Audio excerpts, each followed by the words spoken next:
choro dura uma noite, alegria vem pela manhã. Se o mar se enfurecer, eu não tenho o que temer, porque eu sei que me amas, teu amor não falha. Meus amados, nós estamos falando sobre a teologia da família. Nós estamos usando como texto base, lógico que a Bíblia, mas também o livro do Dr. David Mackey fala sobre lar, família e casamento. Quem ainda não adquiriu, fica aí uma dica para você, não só para os casados, mas para aqueles que também desejam formar a sua família. Nós estamos estudando sobre Cantares de Salomão, e hoje nós vamos avançar um pouquinho dentro do livro de Cantares. Vamos falar sobre a expansão do amor, a perseverança, como nós vamos aprender com a vida da Sulamita e também com o rei Salomão, que todo casamento, eu não quero deixar você triste, talvez você não saiba, mas todo casamento enfrenta dilemas, enfrenta dificuldades e enfrenta momentos de lutas. E é nesses momentos que nós temos que preservar, com amor, perseverar nas dificuldades, nas lutas, para que o nome do Senhor seja glorificado e o casamento seja cada vez mais fortalecido e amadurecido. Nós vamos meditar no texto do Cânticos, do capítulo 5, do verso 2 até o capítulo 6, verso 3. Não vamos lê-lo agora primeiramente, mas ao longo da exposição da aula falaremos desses versículos. Primeiro quero que os irmãos acompanhem, ou se preferir, abrirem sua Bíblia, no Cânticos, capítulo de número 5, e lerei apenas o verso de número 2, a parte B, quando o esposo vai falar com a esposa. Diz assim: abre-me, minha irmã, querida minha, pomba minha, imaculada minha, porque a minha cabeça está cheia de orvalho, os meus cabelos das gotas da noite. Hoje nós vamos seguir o seguinte roteiro. Nós vamos falar sobre uma frieza perigosa, nós vamos falar uma resposta tardia, os passos para a reconciliação, conclusão e uma aplicação final. O texto que nós meditaremos aqui acontece logo após a noite de núpcias. Nós estamos acompanhando aqui esse enredo romântico, esse filme de Hollywood, né? Onde a moça se encanta pelo moço e o moço também pela moça, e eles fazem juras de amor, aquela expectativa para o casamento, e chega então o dia maravilhoso do casamento, a noite de núpcias, e tudo é mil maravilhas se terminasse aí. E existe o capítulo 5, verso 2 em diante. E logo em seguida, essas noites de núpcias, nós vemos o primeiro conflito do casal, agora já casado, não é mais noivo. Há um conflito, há uma tensão entre eles ali, nesses versos que nós leremos aqui. E nós não sabemos ao certo, as escrituras não nos dão essa informação ao certo, onde começou, qual foi a origem disso. Nós temos algumas pistas no texto, que vai nos ajudar a entender essa tensão, esse conflito que começou a existir ali, os seus problemas e como ele vai ser solucionado ao longo do texto. Cânticos, capítulo de número 5, nós começamos a ver esse desfecho desse primeiro, DR? Primeira discussão de relação.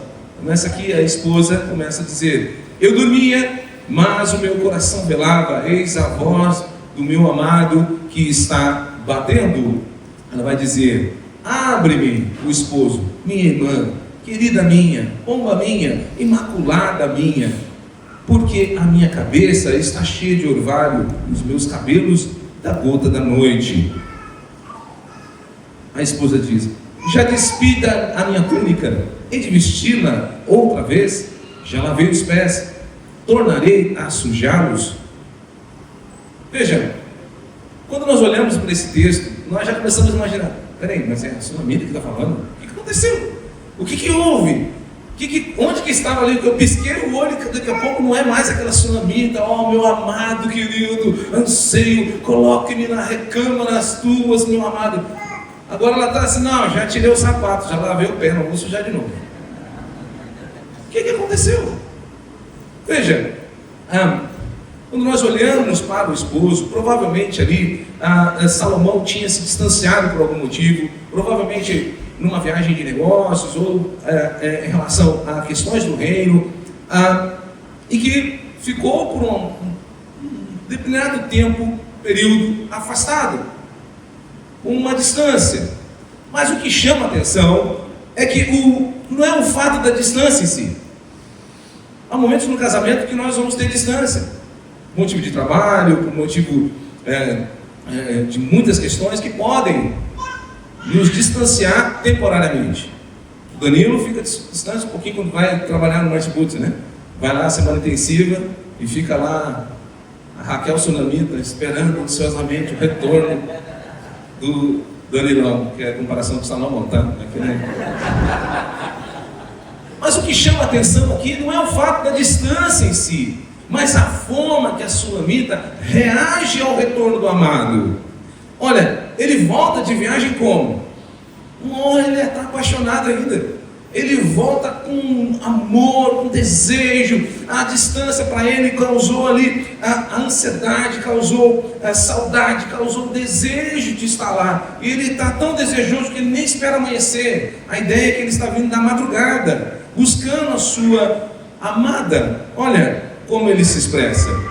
Ele vai dizer: abre, minha irmã, querida minha, pomba minha, imaculada minha, porque a minha cabeça está cheia de orvalho e os meus cabelos de gotas da noite. Olha, ele veio de madrugada, falou: não vou passar em lugar nenhum, o primeiro lugar que eu quero estar é em casa com a minha amada. É assim, nós, né? Vamos viajar para o Rio de Janeiro, às vezes não vai com a esposa, eu volto, viu, cadê minha esposa? Eu volto voando, porque eu quero chegar logo, quero que a minha esposa abra o portão, me colocar o carro já, porque eu estou morrendo de saudade. E Salomão está aqui, voltando de viagem, ansioso, querida, abre a porta, amada da minha vida. Olha como que está na nova versão transformadora, fica mais intenso o texto ainda. Olha só como ele vai dizer: abra a porta para mim, minha amiga, minha querida, minha pomba, minha perfeita.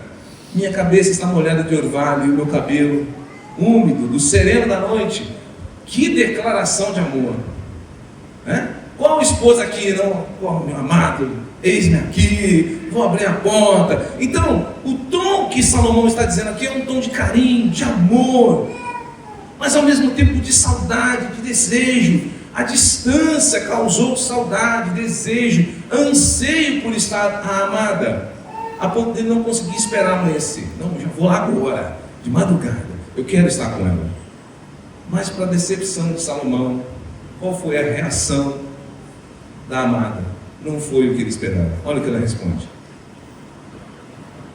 você está sentindo o choque que eu estou sentindo quando eu leio esse versículo, depois da declaração de Salomão? Já despi a minha túnica, hei de vesti-la outra vez? Já lavei os pés, tornarei a sujá-la? Não são as palavras de quem está cansada ou indisposta, mas de quem realmente não mostra interesse, de quem não está dando real valor ao amado de sua vida. Por algum motivo, a distância teve um efeito diferente na sua vida.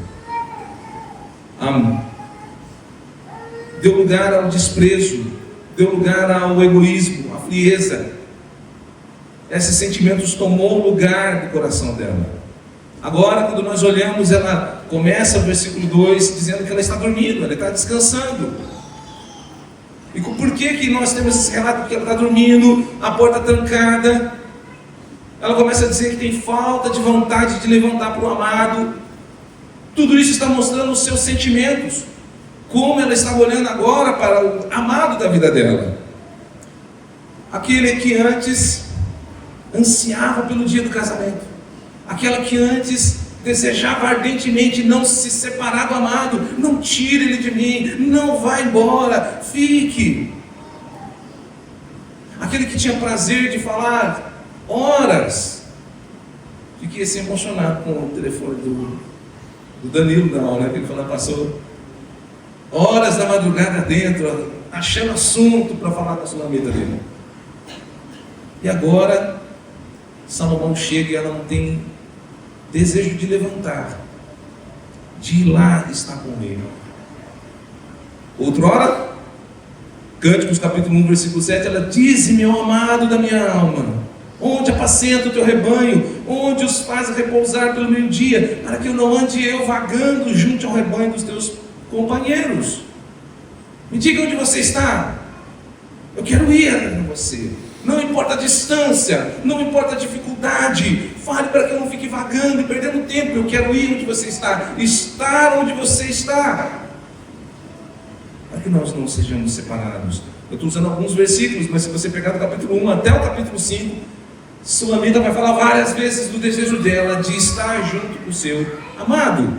Capítulo 3, do verso 1 e 2, ela diz: certa noite, na cama, ainda não casada, ansiei pelo meu amado, ansiei por ele, mas ele não veio. Pensei, vou me levantar e andar pela cidade, vou procurá-lo em todas as ruas e praças. Sim, eu vou buscar de meu amado, eu vou em busca do meu amado. Procurei por toda parte, mas não encontrei. Olha o desejo dela: não, acordei de madrugada, não sei onde ele está, eu vou procurá-lo, eu vou achá-lo, enquanto eu não encontrá-lo, não vou ter sossego.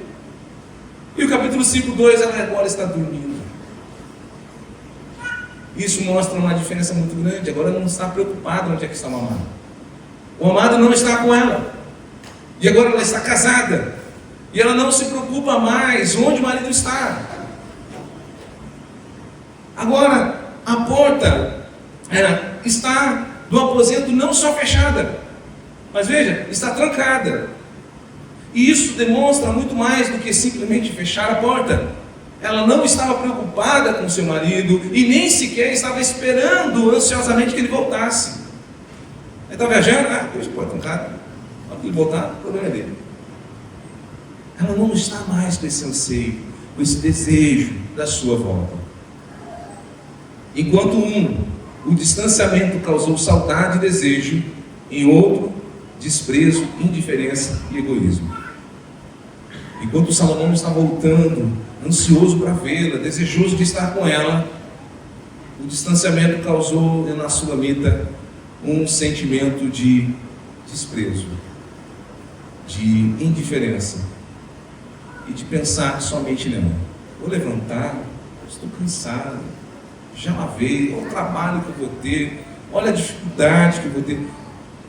Irmãos, o que é espantoso, e eu quero que as mulheres me ajudem aqui, qual a dificuldade de lavar o pé? Qual a dificuldade de vestir uma túnica? Seria essa desculpa suficiente para dizer: eu não vou abrir a porta? Danilo está chegando de viagem, bate na porta, não vou abrir não, já estou de pijama, já passei a maquiagem para dormir, não vou levantar. Seria desculpa plausível, aceitável? Ou seria uma demonstração de falta de respeito, de falta de desprezo, de uma total indiferença e de um sentimento de pensar somente em si e na sua própria situação? É o que a Sulamita está fazendo. Meus amados, todo casamento vai enfrentar momentos de dificuldades, distanciamento temporário e frieza. Nem mesmo o rei Salomão ficou isento disso. E nós devemos estar atentos para essa questão e saber como as Escrituras nos ensinam a superá-la. Assim como a Sulamita, não somente a Sulamita, não somente as mulheres, mas também os homens, estamos sujeitos a isso. Nós olhamos para o texto e imaginamos: não, mas é a Sulamita, mulher, fogo. Não, não é, irmãos. Todos nós corremos o risco de, em algum momento, pelas atividades do dia, pela rotina do casamento, deixar o esfriamento entrar, deixar o egoísmo entrar, a indiferença entrar, justamente num relacionamento amoroso, daquele que você diz amar. Então, não somente as mulheres, mas também os homens, porque Pense aí quando você namorava com a sua esposa. Pense aí quando você estava noivo, desejoso de casar, tanto os homens quanto as mulheres. Se fosse preciso atravessar o oceano a nado para encontrá-lo, o que você faria? Atravessava a nado. Não saía do trabalho, não tinha carro. A minha esposa morava longe. Pegava a bicicletinha, suado, cansado. Não tem que ver minha soninha. Quando está namorando, quando está noivo, faz de tudo, atravessa rios e deserto, mas depois que casa, não consegue atravessar a distância gigantesca do corredor do quarto na cozinha para pegar uma água para o cônjuge. Amor, estou com sede. Não que isso aconteceu na casa, tá? Amor, estou com sede. Ah, vai você. Passa amor, pega a água para mim. Não, já deitei, já despi da minha roupa, não vou sujar meus pés. Não é verdade? Eu estou usando um exemplo simples. Mas quantas vezes, em graus diferentes, nós fazemos a mesma coisa? Não víamos limites para fazer. Se a esposa pedisse o que quisesse no mundo, não tinha dinheiro, mas alugava o mundo para ela. Mas depois que casa, parece que começa a esfriar. Ah, mas é normal, pastor. Não, não é normal. Não é normal. E se você continuar deixando a frieza, a apatia, o egoísmo dominar o coração, as questões podem ir para graus piores, tragédias maiores. Então nós estamos vendo isso. A Sulamita agora está pensando mais nela, por causa talvez da rotina do dia, do distanciamento que houve, e isso é um terreno fértil para crescer desprezo, indiferença e egoísmo. Que nós possamos orar a Deus, orar ao Senhor, para que Ele nos capacite sempre a desejar estar mutuamente juntos. Eu não gosto muito, e minha esposa também não, de contar testemunho, mas é aquilo que serve para exemplo. E tem algo que eu admiro muito, desde quando eu cheguei aqui na igreja, e que espelhou em muitas coisas, principalmente no casamento. Não é jogar confete, tá, irmãos? Mas é como eu olhei por esses longos anos aqui na igreja, o casamento do pastor Ricardo com a irmã Helena. Eu nunca vi eles separados. Vocês estão aqui na igreja, vocês nunca viram eles separados. Nunca viram. E é sempre um desejo. As poucas vezes que nós fomos para o seminário sozinho, eles sempre levavam uma lembrança da irmã, que era interna. Falava da irmã, desejava a irmã. Nos intervalos, o que fazia? Ligava para a irmã. Oi, amor, que saudade. E aquilo, falei, puxa, que bonito.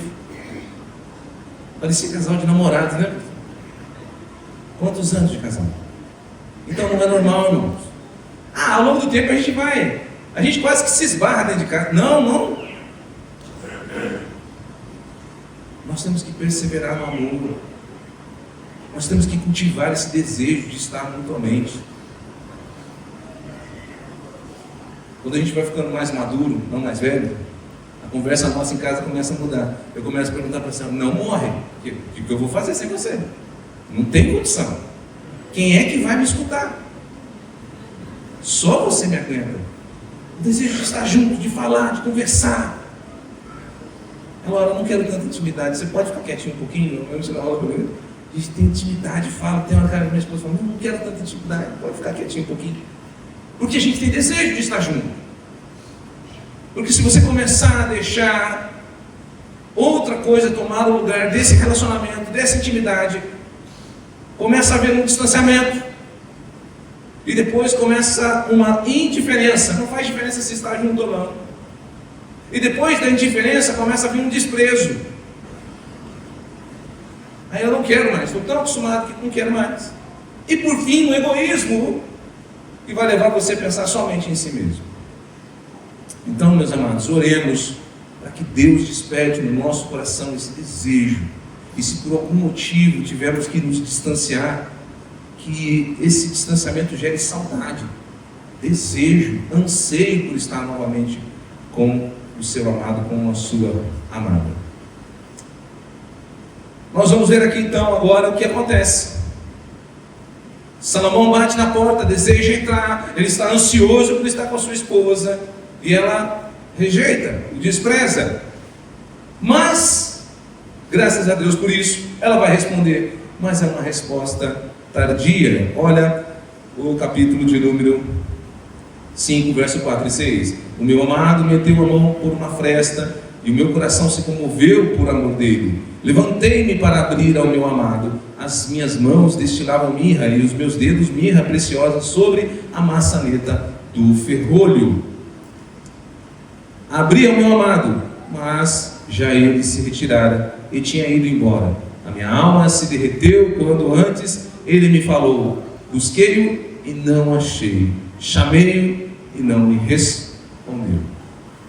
Que triste. Ela desperta agora, cai em si e fala, puxa, é o meu amado, eu vou abrir, eu vou correr, quem sabe eu consigo encontrá-lo ainda. E para a tristeza dela, era tarde. O amado foi embora e ela ficou sem. Estamos todos sujeitos a falhas, mas o principal é reconhecê-las e buscar arrependimento.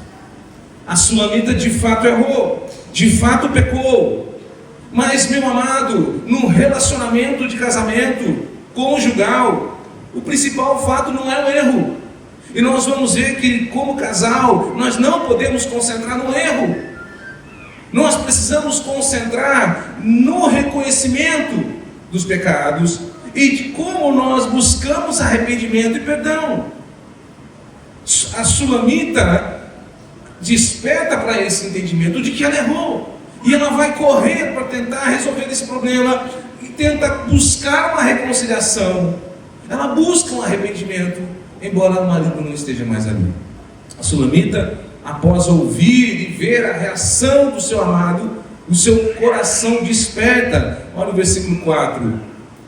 O meu coração se comoveu por amor dele. Ou na nova versão transformadora, o comoveu-se é agitou. Ali, o termo no hebraico é desesperar, agitar, bater acelerado, mas não de emoção. Sabe aquela emoção quando você vê alguém que você ama e o coração dispara? Não, é aquela sensação de que quando, nossa, ele foi embora e agora acabou tudo e o coração dispara. É esse sentimento. Ela está com o coração acelerado, disparado, porque sabe que errou e sabe que o marido não está mais ali. Ela toma consciência e desperta de um salto na tentativa de haver tempo, de abrir a porta e encontrar o seu amado mais à tarde. A necessidade de reconhecer nossos erros o quanto antes. Quanto mais endurecemos nosso coração e não reconhecemos nossas próprias faltas, mais difícil ficará a reconciliação. Em alguns casos poderá ser tarde demais. Não somente as mulheres, as esposas, isso é para o cônjuge, do homem contra a mulher. Nós não temos tanto que olhar para o erro do nosso amado ou da nossa amada, mas para os nossos próprios erros, para as nossas próprias faltas. E o quanto antes nós começarmos a enxergar as nossas próprias faltas, os nossos próprios erros, mais rápido nós buscaremos o perdão, mais rápido nós procuraremos a reconciliação. O que acontece é o contrário. As pessoas erram, falham e ficam naquela atividade que nós vamos ver lá para frente, como se estivesse no jardim do Éden. Maravilhoso? Não. O que aconteceu no jardim do Éden? O padre foi a mulher que tu me deste. Não, foi a serpente, não, foi ele. É uma jogação de culpa um para o outro. E não é assim que as Escrituras nos ensinam. E não é assim que nós vamos buscar reconciliação. O casamento não é lugar de apontar culpados, mas deve ser um lugar onde vão procurar soluções, arrependimento e perdão, quando há um amor genuíno. Então agora a sunamita busca essa reconciliação. Ela é despertada e ela vai buscar essa reconciliação. E nós vamos ver os passos para a reconciliação. E o primeiro passo para a reconciliação que nós vemos nesse texto é o arrependimento. Não há mudança de vida, tanto na nossa vida espiritual, mas também nos relacionamentos sem que haja arrependimento. Olha o que acontece aqui no capítulo 5, verso 6. Abri ao meu amado, mas ele já se retirara e tinha ido embora. A minha alma se derreteu quando antes ele falou. Busquei-o e não achei. Chamei-o e não me respondeu. Na nova versão transformadora. Abri a porta para o meu amado, mas ele já havia partido. Meu coração quase parou de tristeza. Entende agora como mudou a posição dela? De desprezo, de ignorar, de pensar somente nela. Quando ela é despertada para o que ela está fazendo, ela pensa, meu coração quase parou de tristeza. Agora, essas atitudes estão mostrando, são expressões genuínas de arrependimento, de entender o que fez, da gravidade do que fez, do coração sentir o peso do pecado. Irmãos, não existe arrependimento genuíno sem a compreensão do pecado. Não existe arrependimento genuíno sem que você sinta o peso do que fez. Porque senão viria desculpa, e desculpa não é nada. Perdão, tá, irmãos? Desculpa não é nada. Se você pede desculpa, pare de pedir desculpa. Ou você peça perdão entendendo o que fez, ou você não fez errado e não peça desculpa. Porque desculpa é uma palavra simplesmente para aliviar a consciência. Sabe o casal que vira e fala assim, se eu te fiz alguma coisa, me perdoa. Não faça isso. Ou você fez, reconhece que fez e pede perdão, ou não faz nada. Porque arrependimento exige de nós uma compreensão do que foi feito de errado, um arrependimento do que fez e uma busca por reconciliação, pedindo perdão. O arrependimento pode causar dor, mas nunca inércia. Embora o seu coração, o coração da Sulamita, tivesse dolorido pelo erro, mas ela estava disposta a buscar a reconciliação e o perdão. Pastor, não machuca, pastor. Quando a gente erra, só lá no 114 acontece isso, tá? Aqui traz. É difícil reconhecer o erro. É difícil chegar para a pessoa que você errou e está convivendo com você todo dia e dizer para a pessoa assim, eu errei. Há uma coisa muito diabólica no mundo, em que às vezes aparecem vídeos e começa a sair aí, mulher não pede desculpa, mulher não pede perdão, só se for lá fora, no mundo, só se for para ímpio, porque mulher cristã entende a sua posição diante de Deus, sabe o que tem que fazer, movida pelo Espírito Santo, vai pedir perdão, vai reconciliar, assim também os homens. Então, o arrependimento, é claro, ele vai causar uma certa dor, constrangimento, mas ele nunca pode gerar a inércia. Sabe aquela coisa, eu errei, mas ele sabe. Eu errei, mas ela sabe que eu não fiz por mal. Não, ela não sabe, ela precisa ouvir de você. Não, ele não sabe, ele precisa ouvir de você. Arrependimento exige ações e atitudes que demonstrem frutos de arrependimento. É o que o Sulamita está fazendo. Versos 7 e 8. Encontraram-me os guardas e rondavam pela cidade, espancaram-me, feriram-me, tiraram-me o manto os guardas dos muros. Conjuro-vos, ó filhas de Jerusalém, se encontrardes o meu amado, que eu lhes direi? Que desfaleço de amor. Veja a diferença. Aquela mulher que não queria levantar da cama porque não queria sujar o pé, agora ela salta da cama, ela sai para a rua do jeito que está e começa a procurar o seu marido, até a ponto dos guardas espancarem. E ela diz, olha, se vocês encontrarem, diga a ele que o meu coração desfalece de amor. Aquela que estava despreocupada, acomodada, com desprezo, indiferente e egoísmo, agora está disposta a tudo. Arrependimento não é sentir que errou e ficar na mesma posição, numa inércia. Exige ações, exige atitude. Ela agora perde a sua comodidade, ela está disposta a perder a sua comodidade, a ceder, a sofrer dano, a perder parte dos seus bens, reconhecer sua falta e pedir perdão a fim de recuperar seu amado. Ela sai pela rua, ela sofre a ação dos guardas. Os guardas tiram a túnica, a roupa dela, no sentido do manto que ela estava. Ela não liga para isso. Ela não liga de ter sido espancada, ela não liga de ter sido tirado os bens dela. Ela vai e se humilha para aquelas mulheres e dizem: achem ele, diga a ele o quanto eu estou arrependida, o quanto meu coração desfalece de amor por ele. O verdadeiro arrependimento pode causar aparente dano, mas nunca inércia. O amor verdadeiro pode errar, mas nunca desiste de buscar perdão e reconciliação. Você imagina um casamento onde tanto o marido quanto a esposa tem esse pensamento? Eu sei que vou errar, eu sei que vou falhar, mas eu nunca vou desistir de buscar perdão e arrependimento. Eu vou buscar esse perdão, eu vou abrir mão de tudo, até que eu alcance o perdão e o do meu amor. O próximo passo para essa reconciliação é reconhecer o valor. Lembra aquela sulamita do versículo 2?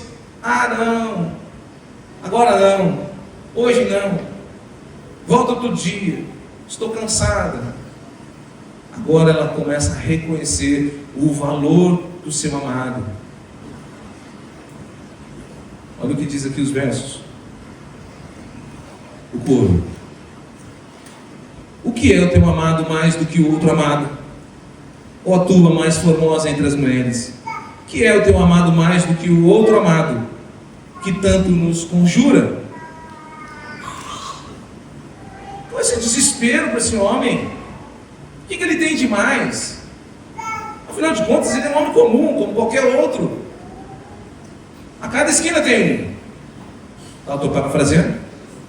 E a sulamita vai dizer: o meu amado é alvo rosado, mais distinguido entre os 10.000. A sua cabeça é como ouro mais apurado, os seus cabelos cachos de palmeiras, são pretos como o corvo. Os seus olhos são como os da pomba, junto às correntes das águas, lavadas em leite, postos em engastes. As suas faces são como um canteiro de bálsamo, como colinas de ervas aromáticas. Os seus lábios são lírios que gotejam mirra preciosa. As suas mãos, cilindros de ouro, embutidos de jacinto. O seu ventre, um alvo marfim, coberto de safiras. As suas pernas, colunas de mármore, assentadas em base de ouro puro. O seu aspecto, como o Líbano, esbelto como os cedros. O seu falar é muitíssimo doce. Sim, ele é totalmente desejável. Tal é o meu amado, tal o meu esposo, ó filhas de Jerusalém. Olha como ela está descrevendo agora. Como é que é? O meu marido é comum? Não, o meu marido não é um homem comum. Para que não haja corte. Sulamita está falando, tá? Sem corte.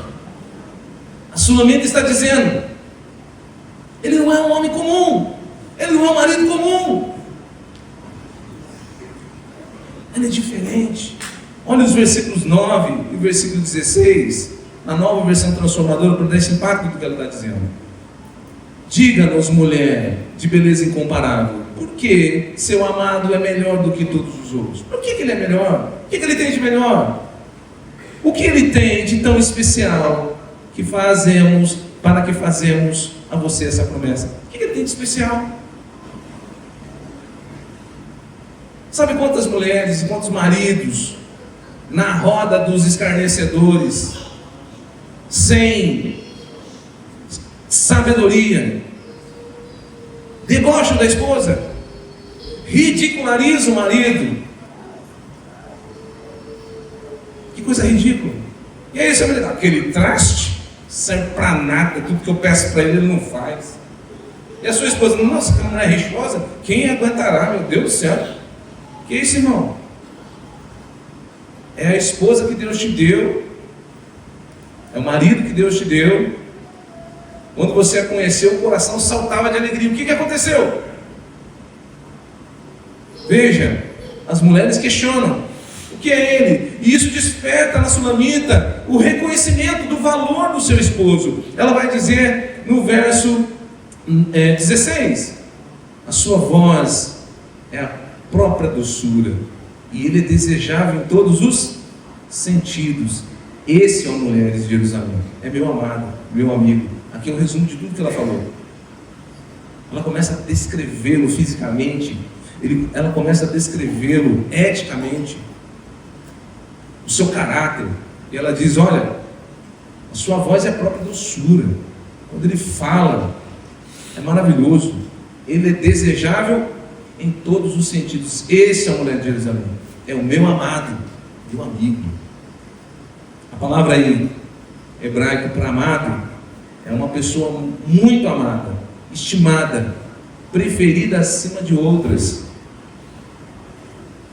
Meus amados, não tem quem você, humanamente falando, tem que amar mais. Não há pessoa que você deva amar mais do que a sua esposa, do que o seu marido. Olha, quando ela diz em algumas traduções esposo, em outras traduções amigo, é amigo mesmo. É uma pessoa que ela estima com afeto e confiança. O texto está dizendo que ele é mais do que simplesmente alguém que tem relação comigo. Ele é íntimo, ele é meu amigo, que está comigo, que está junto, e que eu posso amá-lo, estimá-lo e confiar acima de tudo. Então ela tem alguém na vida, em Salomão ela tem alguém que ela pode amar acima de todas as coisas, de todas as pessoas, com afeto e confiança, em que ela pode confiar. Quantas vezes, por tão pouco, corremos o risco de perder algo tão importante e precioso quanto o amado de nossas vidas? Alguém que Deus nos presenteou, cujo seu valor é inestimável, que deveríamos amar mais do que todas as outras pessoas. Alguém que deveríamos ter eternos afetos de amor e de confiança. Meus amados, os conflitos vão existir. As divergências, as lutas, as brigas existirão no casamento. Mas quando nós começamos a olhar para o valor da sua esposa, para o valor do seu esposo, é um caminho para a reconciliação, para unir cada vez mais esse casamento, e que nós possamos, pela graça de Deus, reconhecer o valor daquele que Deus colocou em nossa vida. Sabe o seu esposo, sabe a sua esposa? Deus colocou para acompanhar você em todos os momentos da sua vida. Se você é mais velho, você vai entender, essa pessoa que está junto com você compartilhou muitas coisas ao longo da sua vida. E se você é um casal novo, essa pessoa que está do seu lado vai compartilhar com você muitas coisas até o fim da sua vida. Como você trata essa pessoa? Como você estima? Que valor você está dando para ela? Muitas vezes dá valor para o amigo do botequim. No caso do crente não, né? O amigo do futebol, que nem conhece você, que nem vai acompanhar você nem sequer na esquina, e despreze e não valoriza aquela que vai estar com você. A sua esposa, o seu esposo, é a pessoa que te conhece como nenhuma outra pessoa. Ela sabe todos os seus erros, todas as suas falhas, mas ela também é que reconhece todas as suas características boas, todas as suas qualidades. É essa pessoa que você pode confiar, que mesmo quando você falhar, ela vai estar ali para te apoiar, para te ajudar, para acompanhar você, para te perdoar, para dizer: não desista, levante, vamos junto. Qual é o valor que você está dando?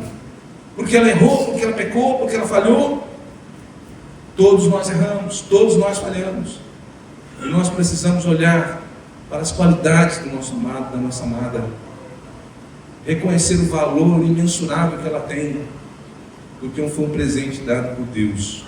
O próximo passo para a reconciliação é a humildade. Veja o passo dela agora. Ela está saindo daquele egoísmo, daquela indiferença, daquela frieza, para uma busca de reconciliação, uma busca de perdão. Ela sai da sua casa, ela vai atrás, ela abre mão do seu conforto, ela deixa de ser egoísta e começa a pensar no seu amado. Ela começa a entender e dizer aos outros: olha o valor do meu amado. é incomparável. Ela chega agora no capítulo 6, mais um passo para a reconciliação em conflitos, a humildade. Cânticos, capítulo 6, verso 3, diz: eu sou do meu amado, e o meu amado é meu, ele pastoreia entre os lírios. Esse texto é praticamente o mesmo texto que está lá em Cantares, capítulo 2, verso 16. O meu amado é meu, e eu sou dele, ele apacenta entre os rebanhos, entre os lírios. É o mesmo texto, mas há alguma coisa de diferente. Vocês conseguem identificar alguma coisa diferente? Menos os pastores aqui. Vocês conseguem identificar uma diferença nesse texto do capítulo 2:16 para o capítulo 5, para o capítulo 6:3? Vou ler de novo o 6:3 para vocês verem. Olha, eu sou do meu amado, 6:3, e o meu amado é meu, ele pastoreia entre os lírios. Agora no 2, o meu amado é meu e eu sou dele, ele apacenta o seu rebanho entre os lírios. Qual a diferença? Vocês vão ter segunda-feira, já começa a aula de interpretação bíblica de segunda-feira. Quem ainda não se inscreveu, se inscreva no RCT. Já estou fazendo mexer aqui, né? Para você aprender. Qual é a diferença? Parece mínima, mas é significante. No 2, ela diz aqui, ó: o meu amado é meu. E no 3, 6:3, opa, eu sou do meu amado. Antes de casar, ela tinha: eu é que sou o principal aqui, tá? O meu amado é meu, me pertence, é meu, de mais ninguém, é posse. Agora, no capítulo 3, o pensamento em relação ao amado muda. Agora ela reconhece: puxa, olha o que eu fiz, como posso ter perdido meu amado? Não, agora não. Não é ele, eu não tomo posse dele. Eu é que sou dele. Quantos casamentos são destruídos porque não compreendem que não se trata de uma luta para ver quem possui quem, mas que deveria ser uma atitude humilde de pertencerem um ao outro e ambos a Deus. O primeiro versículo ela diz: eu, meu amado, me pertence. Ah, é uma posse, é minha. Agora ela, madura, casada, ela reconhece: não, eu sou do meu amado, eu é que pertenço a ele. Nós vivemos numa sociedade terrível, onde as mulheres dizem assim: meu corpo, minhas regras. Quem manda em mim, como diz, né? Em mim sou eu. Que marido vai mandar em mim? Quem é que eu sou da lugar? Que coisa. De novo, dizem as mulheres, tá? E os homens também. Não. Ninguém manda, irmão. É tudo meu. Enquanto a Escritura nos ensina que nós deveríamos ter o sentimento de pertencer. Eu sou da minha amada. Eu pertenço a ela. A mais ninguém. Eu não tenho uma e posso ter outras, porque eu já tenho dono. Viu? O dono do meu coração é você, querido. Não posso entregar para mais ninguém. Alguém já roubou ele, já é dono. E ela deve ter o mesmo sentimento. Que lindo quando o casal entende isso. Eu sou teu. E o marido vira: não, eu é que sou teu. Aí começa a briga: não, eu que sou. Essa é uma briga saudável. Desejar pertencer ao outro. O segredo, Mark Dever vai dizer, David mesmo. O segredo de um amor maduro não é tanto possuir, mas pertencer. Todo jovem, adolescente, o que ele pensa? Ele quer ter para si. Meu videogame, minhas coisas, meu. Quando a gente começa a amadurecer, a gente entende que a gente não tem nada. Quer ver uma pessoa madura espiritualmente? Ele sabe que tudo pertence a Deus. Que ele só usufrui e desfruta daquilo que Deus deu a ele, porque nada lhe pertence. Sua esposa não pertence a ele, pertence a Deus. Isso começa a entender uma relação. E o casamento também. Casais jovens, meu dinheiro, minhas coisas, meu não sei o quê. Você não entendeu o que é casamento, você não entendeu o que é evangelho. Onde deveria existir amor e humildade, um para com o outro, muitas vezes cede lugar ao egoísmo e o pensamento de posse, de domínio sobre o outro. Isso é um grande sinal de imaturidade, de infantilidade. Marido, não pense que você é um macho alfa, porque você é eu que mando aqui. Quem manda aqui sou eu, a última palavra é a minha. Não, isso é maturidade, infantilidade. Quem manda em casa é o Senhor. E quando Ele quer, Ele vai usar a minha autoridade. E quando Ele quer, Ele vai usar a autoridade da minha esposa quando eu estiver presente. Nós pertencemos a Deus. Não é bonito achar que você é o dono da cocada, que está lá, que manda, que faz, acontece. É assim que Deus faz com você? É assim que Cristo age? Que Ele tem autoridade. Ele é a autoridade e não faz assim. E muitas vezes o marido acha que é o cabeção, né?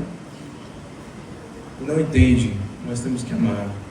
Nós temos que entender que pertencemos a Deus. Poderia citar vários textos, mas eu vou citar só um.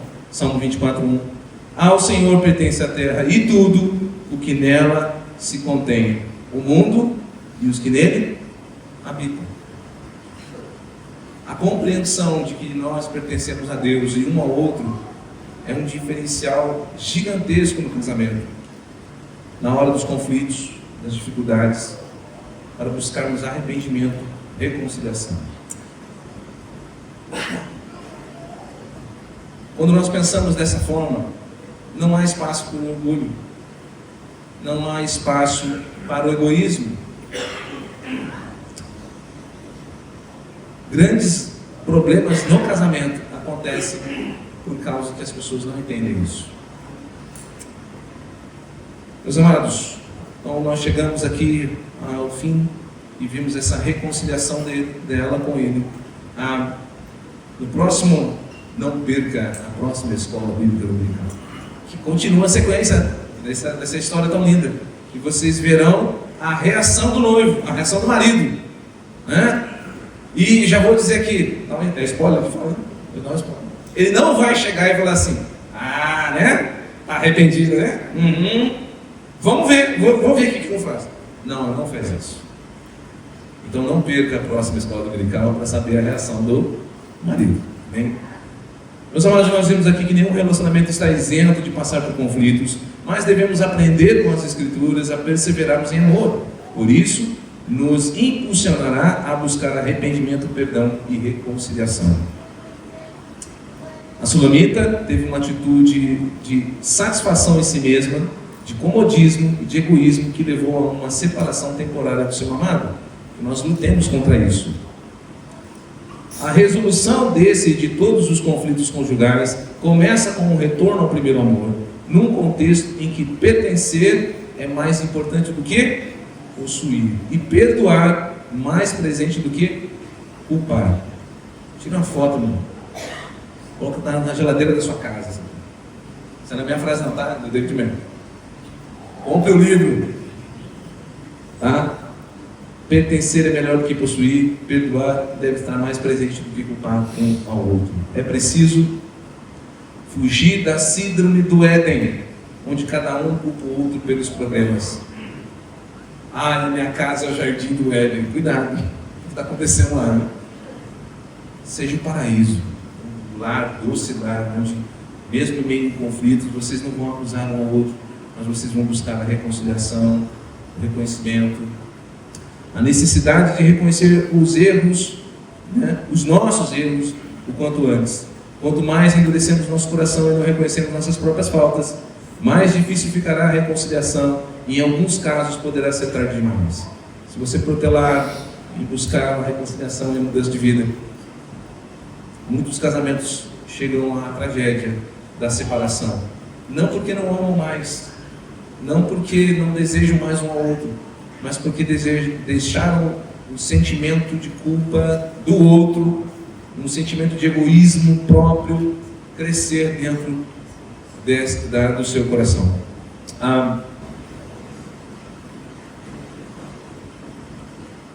David Merck, no seu livro, ele vai dizer: a habilidade do casal de ser bem sucedido em seu casamento é igual à habilidade do casal de perdoar e aceitar o perdão. Isso é maravilhoso. Você quer ter um casamento bem sucedido? Aprenda a habilidade de perdoar e aceitar o perdão, de reconhecer o seu erro e de pedir perdão, e de, do outro lado, aceitar o pedido de perdão. Irmãos, é triste quando o casal crente, o irmão pede perdão e ele fala assim: não vou te perdoar, cansei de te perdoar. Olha, Jesus pode olhar e falar assim: é mesmo? Já imagina se ele falar assim: também cansei de te perdoar. Não foi assim que Deus nos ensinou. Amém? Uma aplicação final. Essas verdades,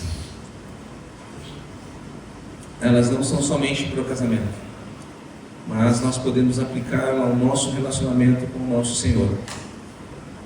Que não venhamos a nos distanciar de Deus, de Cristo, jamais, a ponto de não desejarmos como antes e nem mesmo sentir a sua falta.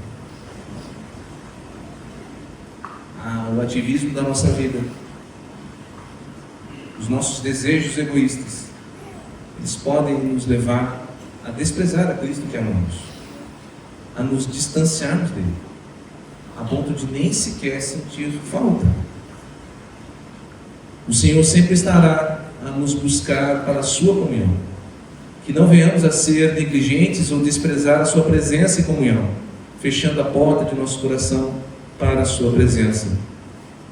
Que reconheçamos nossos pecados e busquemos nosso amado Senhor Jesus em arrependimento, buscando o seu perdão e reconciliação, para que possamos viver eternamente na presença do amado de nossas almas. E quando Cristo bater a porta de nossos corações e nos chamar, possamos prontamente responder: eis-me aqui, Senhor, amado de minha alma.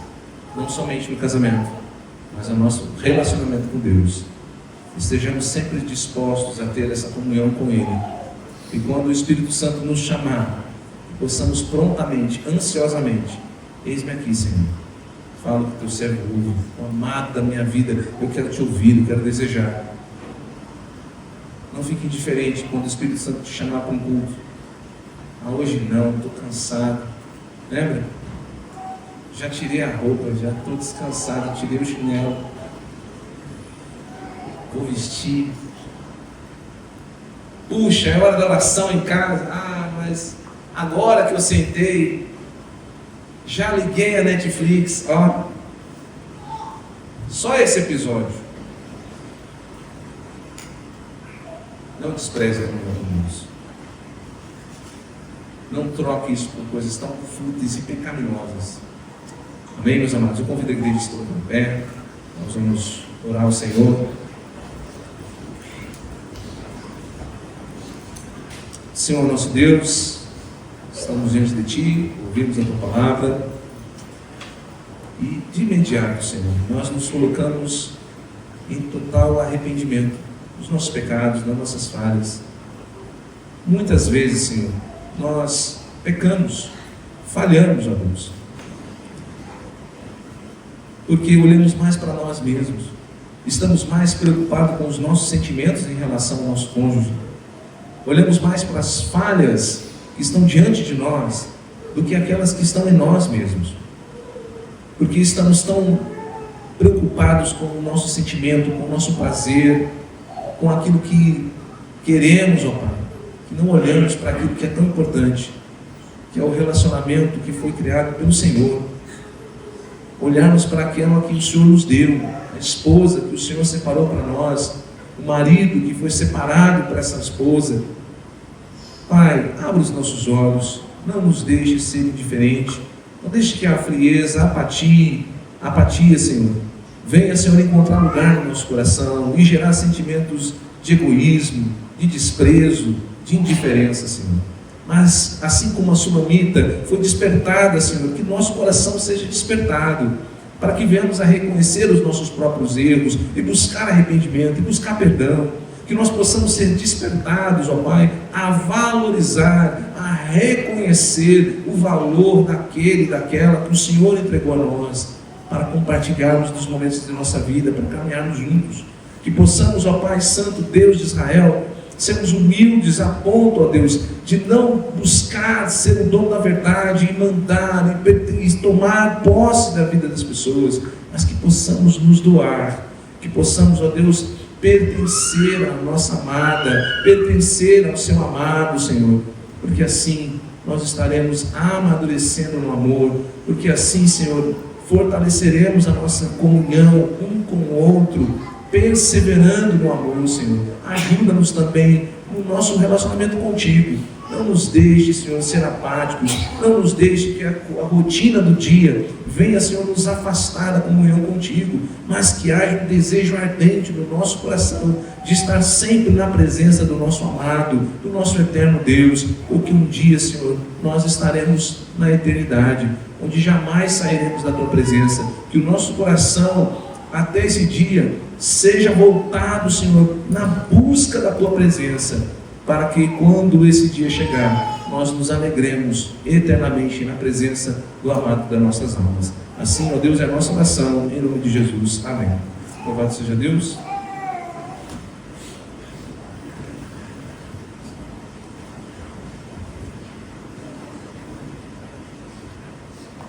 Louvado seja o Senhor por esta palavra, que a graça e a paz do Senhor esteja convosco, amém? Obrigado por aqueles que oraram pela nossa viagem. Estivemos ontem no Rio de Janeiro, fomos do bate-volta, e graças a Deus o Senhor nos trouxe em paz. Estamos aqui para desfrutar da palavra de Deus. Não posso jamais abrir mão disso, sentar e ouvir os irmãos ministrando a palavra. Isso é muito importante para a minha vida e para a vida dos irmãos também. Meus amados, antes da oração final, eu quero lembrá-los que domingo que vem não haverá escola bíblica dominical. Excepcionalmente, no domingo que vem não haverá escola bíblica dominical. Nós estaremos à vontade com as nossas famílias, aqueles que têm filhos pequenos, aproveitem, fiquem com seus filhos, aproveitem para ficar junto com a sua família, mas à noite estaremos aqui no nosso culto público, adorando a Deus, e tem Santa Ceia hoje. Hoje temos Santa Ceia à noite, às 18 horas, amém? Então, não esqueça, hoje temos um compromisso importante, temos a Ceia do Senhor, e domingo que vem é que não haverá escola bíblica dominical, mas tem culto à noite normalmente. Noite da pizza, dia 12, se você ainda não encomendou a sua pizza, vá lá correndo e encomenda lá para a irmã Wente. E a renda é para cobrir as despesas com as placas solares. Aliás, dentro de 5 dias no máximo, as placas estarão ligadas e funcionando. Amém? Já está instalado, tá bom? Está tudo no lugar. Falta só agora a bandeirante vir e ligar. Isso representará uma economia de luz para a igreja de aproximadamente R$ 1.400 por mês. Amém? Mais alguma coisa?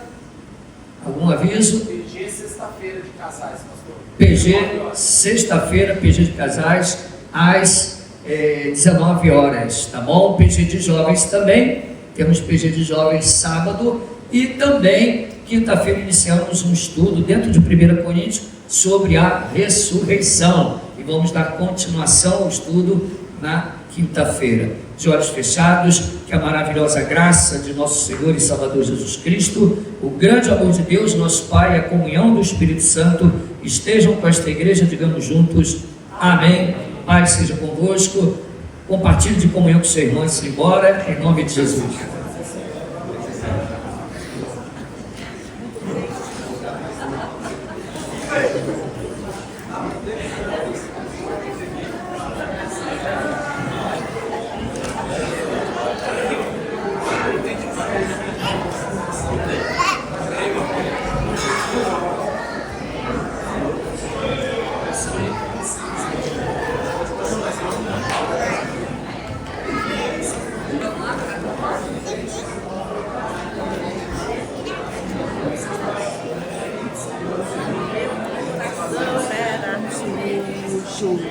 Jesus aqui entrou.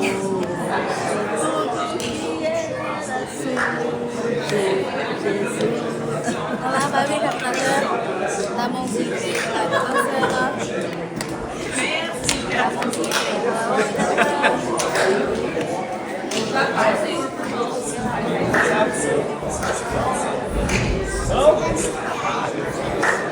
Figuraça!